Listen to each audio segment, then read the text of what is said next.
মা বললে, সে কি রে, ওকে চিনতে পারলি না? ও মজুমদারের মেয়ে লীলা। আমি শুনে অবাক হয়ে গেলাম। আমার কিছুতেই যেন বিশ্বাস করতে ইচ্ছে হচ্ছিল না। একটা মেয়ে কদিনের মধ্যে এতখানি পাল্টে যেতে পারে ভাবতে পারছিলাম না। রোগা টিংটিঙে সেই মেয়েটা রাতারাতি এমন রূপসী হয়ে উঠল কি করে? এমন ছিমছাম রুচি পোশাক হলো কখন? হাঁটা চলার এমন ছন্দ পেল কোথায়? আমি সত্যি ওকে একটুও চিনতে পারিনি। যে গল্পটা আমি পড়ছি এটি লিখেছেন প্রখ্যাত সাহিত্যিক রমাপদ চৌধুরী। গ্রামীণ প্রেক্ষাপটে লেখা। আশা করি চিরন্তন ভাবনার এই গল্পটি আপনাদের ভালো লাগবে। গল্পটির নাম লীলাময়ী। আমার কিন্তু হাসি পেল মায়ের কথা বলার ভঙ্গি দেখে। যেন আমি এখনো সেই ছোট্টটি, যেন খোকা ডাকটা আমাকে চিরকালই খোকা করে রাখবে। মার কাছে কোনোদিন আর বড় হব না। মা বললে, খোকা, তোর বোধহয় গায়ের কথা কিছুই মনে থাকে না। কলকাতায় গিয়ে তুই আমাদেরও ভুলে যাস না তো? আমি হেসে ফেললাম। উবু হয়ে বসলাম মার কাছে, রান্নাঘরের দাওয়ার উপর। গায়ের বাড়িতে আমাদের তখন সব মাটির ঘর, খড়ের চালা।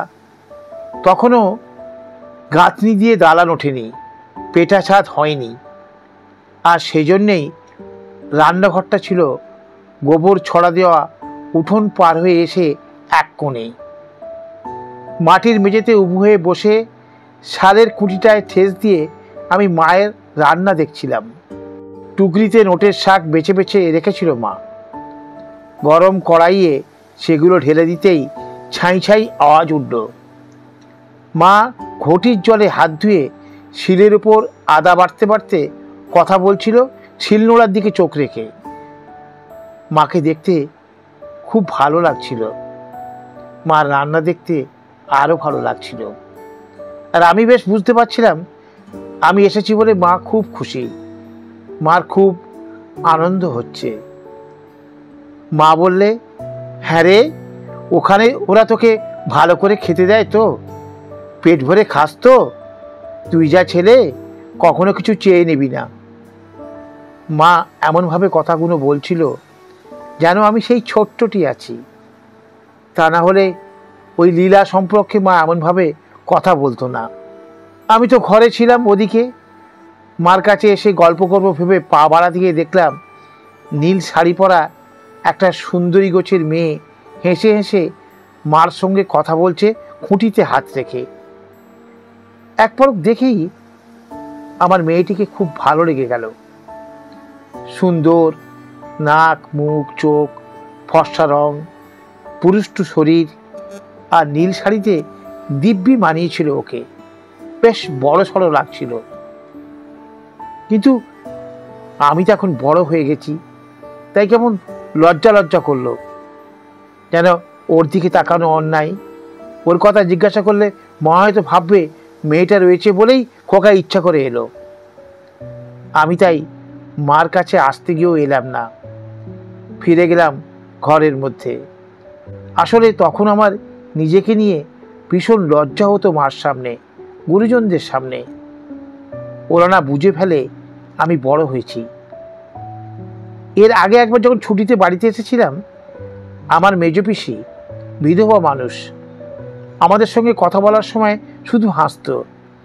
সেই মেজ পিসি বলে উঠেছিল, দেখো দেখো ছোট বৌদি, খোকার গলার স্বর কেমন পাল্টে গেছে, বেশ ছেলে ছেলে গলার স্বর হয়ে গেছে।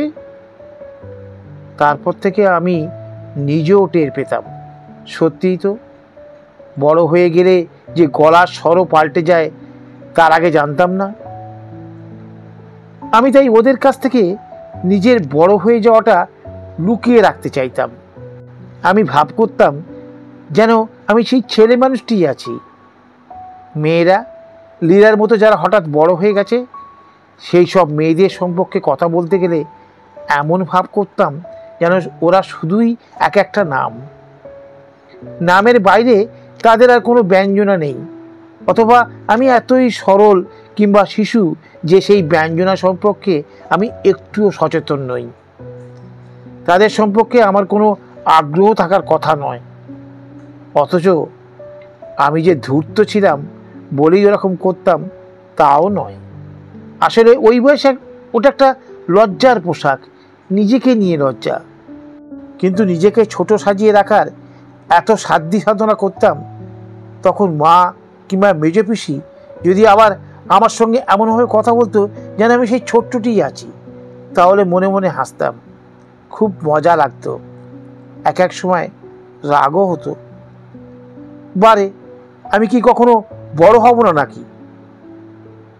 বেশ কিছুক্ষণ ঘরের মধ্যে ঘুরঘুর করার পর শুনতে পেলাম সেই মেয়েটিকে উদ্দেশ্য করে মা চেঁচিয়ে কি বলল। মার গলা স্বর শোনা গেল, মেয়েটার কোনো কথা শোনা গেল না, কোনো শব্দও না, কিন্তু বেশ বুঝতে পারলাম মেয়েটা চলে গেছে। অর্থাৎ তার চলে যাওয়ার সময় মা তাকে কিছু বলল। এই বলার মধ্যে গলার স্বরের এমন একটা রেশ বেজে ওঠে এবং পর্দার মধ্যে কি একটা তারতম্য ঘটে যায়, যার ফলে যাকে উদ্দেশ্য করে কথাটা বলা হয় তার ছবিটা চোখের সামনে ফুটে ওঠে। মা যেন বললে, মধুকে বলিস দুটো ডিম দিয়ে যেতে। কিন্তু এই কথাটা লঘু পর্দায় শুরু হয়ে কেঁপে গিয়ে উঁচু পর্দায় চড়ে যাওয়া মানেই মেয়েটি কাছে ছিল, দূরে সরে গেছে। আমি তখন নিশ্চিন্ত বোধ করলাম, আমার অস্বস্তি কেটে গেল।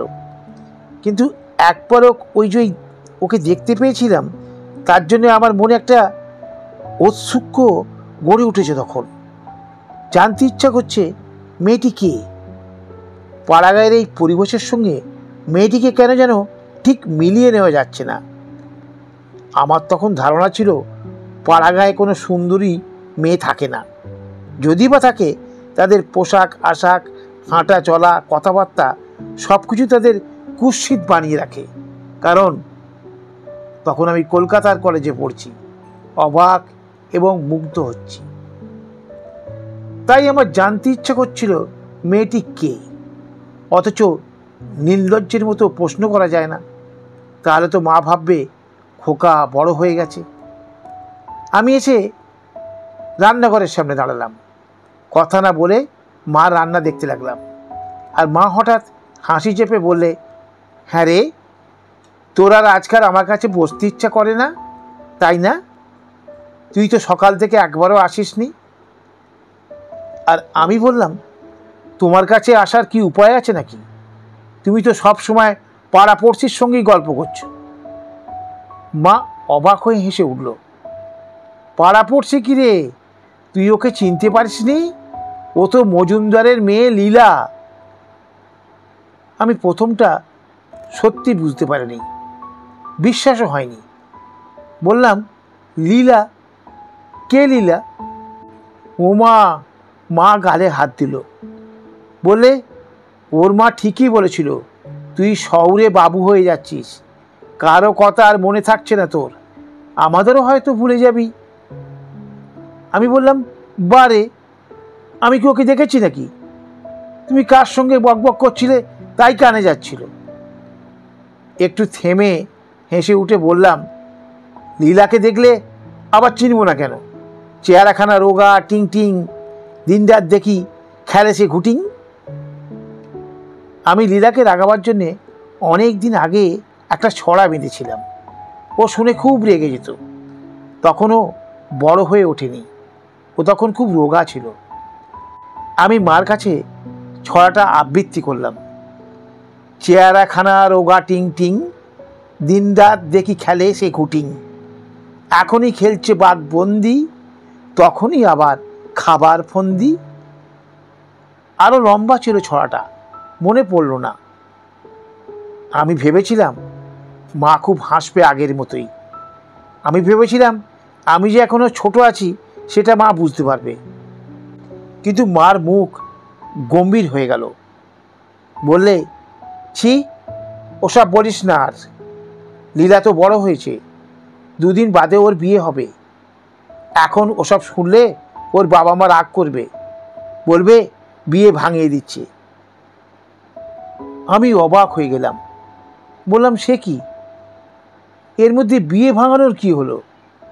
আর লীলার বিয়ে? কি বলছো তুমি? ও তো একটা পুচকে মেয়ে।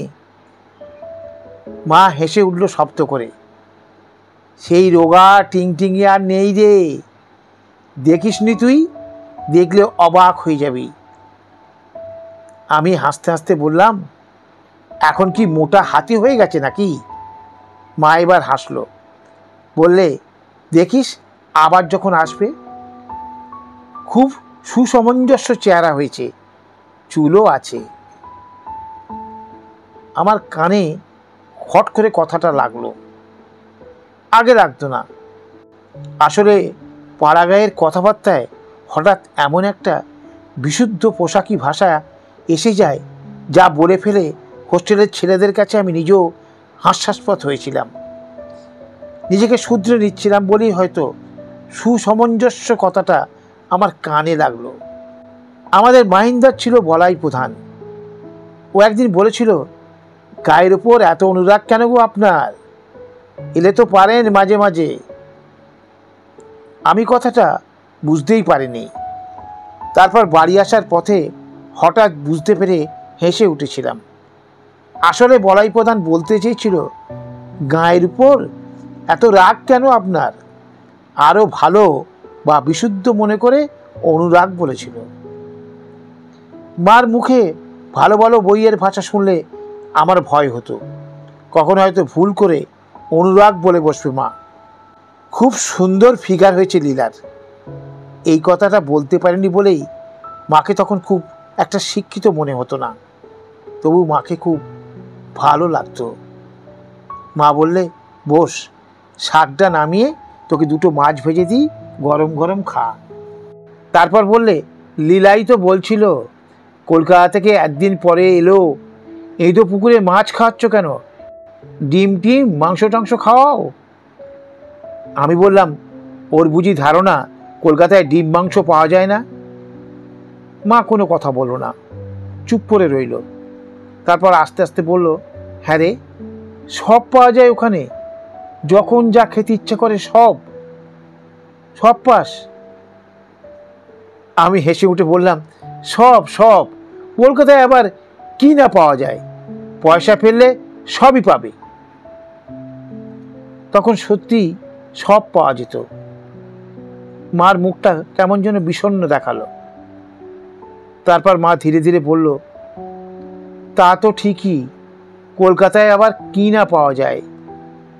বলল বটে, কিন্তু মার মুখের দিকে তাকিয়ে মার গলার স্বর শুনে আমার মনে হলো মার কি যেন একটা কষ্ট হচ্ছে। মা যেন এ কথাটা শুনতে চায়নি। মা তো মনে মনে ভেবে রেখেছে কলকাতায় গিয়ে খোকার খুব কষ্ট, ইচ্ছে মতো কিছু খেতে পায় না। সেটা তো মার হাবভাবে সবসময় বোঝা যেত। তাই আমার মাকে কষ্ট দিতে ইচ্ছা হলো না। বলে উঠলাম, শুধু একটা জিনিস মা একদম পাওয়া যায় না, টাকা পয়সা দিলেও না।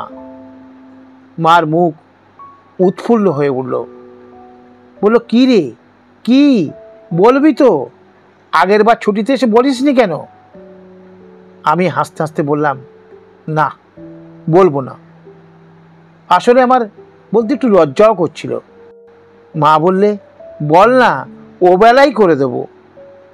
আমি হাসতে হাসতে বললাম, কলকাতায় শুধু একটা জিনিসই পাওয়া যায় না, মা, তোমার হাতের রান্না। মা চমকে আমার মুখের দিকে তাকালো। মা সারা মুখ হাসি হয়ে গেল। মা চোখ ফিরিয়ে নিল আমার মুখ থেকে। তারপর মা শাড়ির খুঁটে নাক মুছল, একবার সর্দি টানার মতো শব্দ করলো। আর সেই ফাঁকে আমার মনে হলো মা যেন লুকিয়ে চোখ মুছে নিল। আর তখনই কেন জানি না, যাকে একটু আগে ভীষণ সুন্দর লেগেছিল, সেই লীলা মজুমদারের মেয়ে, নীল শাড়িতে যাকে পরীর মতো লেগেছিল, যার সম্পর্কে আমার কৌতূহল গড়ে উঠেছিল,